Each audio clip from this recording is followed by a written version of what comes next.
গ্রামে এসে রমজানের শেষ রোজা এবং শেষ ইফতারটা ফ্যামিলির সবাইকে নিয়ে কিভাবে কাটিয়েছি সেটাই আজকে আপনাদের সাথে শেয়ার করব।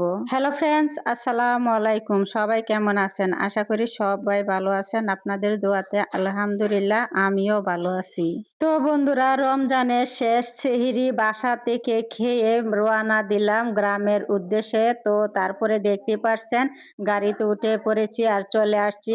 আর এই যাত্রায় এত আরামে আসছি কি বলবো, বাসা মানে রাস্তায় একদম জাম ছিল না। যাই হোক, তো আমার শ্বশুর বাড়ি ময়মনসিংহ ভালুকা। আর এইদিকে যেতে কিন্তু অনেক সুন্দর সুন্দর গাজীপুরের শালবন পড়ে, তো অনেকটা অন্ধকার, তো তার জন্য আপনাদেরকে তো ক্লিয়ার ভাবে দেখাতে পারছি না। তো আলো যদি থাকতো তাহলে কিন্তু সুন্দরভাবে দেখা যেত, তাহলে বুঝতে পারতেন। যাই হোক, তো যতটুকু পারছি আপনাদের সাথে একটু শেয়ার করলাম, ক্যামেরা বন্দি করলাম। কেমন লাগছে অবশ্যই কিন্তু জানাবেন।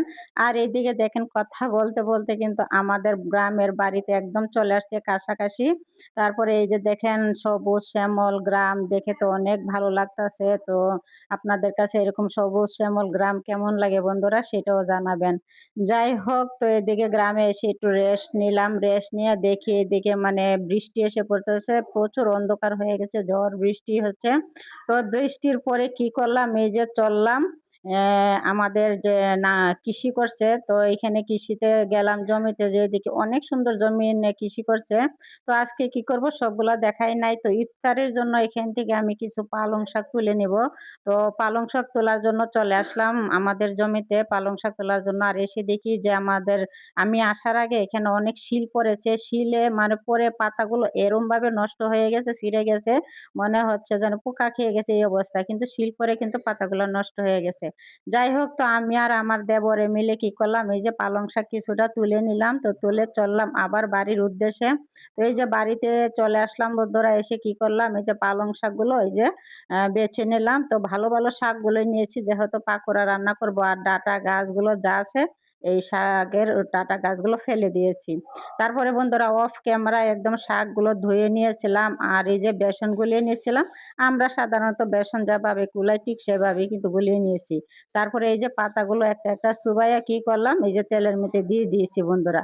তো বন্ধুরা, এরকম পালং শাকের পাকোড়া কে কে খেয়েছেন সেটাও কিন্তু জানাবেন। আর যদি না খেয়ে থাকেন বাসায় একবার হইলেও ট্রাই করবেন, কারণ এই পালং শাকের পাকোড়াটা খেতে অনেক ভালো লাগে। আর এখন তো এর বৃষ্টির মধ্যে ঠান্ডা ঠান্ডা গরম গরম পাকোড়া খেতে আরো ভালো লাগে।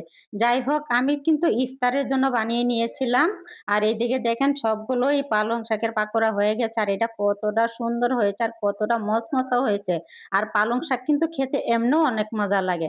যাই হোক, এদিকে কিন্তু ইফতারের টাইম হয়ে গেছিল। আর এই যে দেখেন ইফতার গুলো সাজিয়ে নিয়েছি। আর এই যে হলো আমার ফ্যামিলির সবাই এখানে। তো এখানে আরো মানুষ আছে, তারা আসে না, আমার জাল দেবর তারা কিন্তু আসে নাই, ওরা আসবে, একটু দেরি হয়ে গেছে। যাই হোক বন্ধুরা, আপনাদের কাছে আমার এই ছোট্ট ব্লগটা কেমন লেগেছে অবশ্যই জানাবেন। ভালো লাগলে একটি লাইক দিয়ে পাশে থাকবেন। আর হ্যাঁ, নতুন হইলে পেজটাকে ফলো দিয়ে পাশে থাকবেন। তো বন্ধুরা, আজকে আসি, খেতে খেতে আবারও দেখা হবে নতুন আরো একটি রেসিপিতে অথবা ব্লগে। ততক্ষণ সবাই ভালো থাকবেন, সুস্থ থাকবেন। আর হ্যাঁ, সবাইকে ঈদ মোবারক।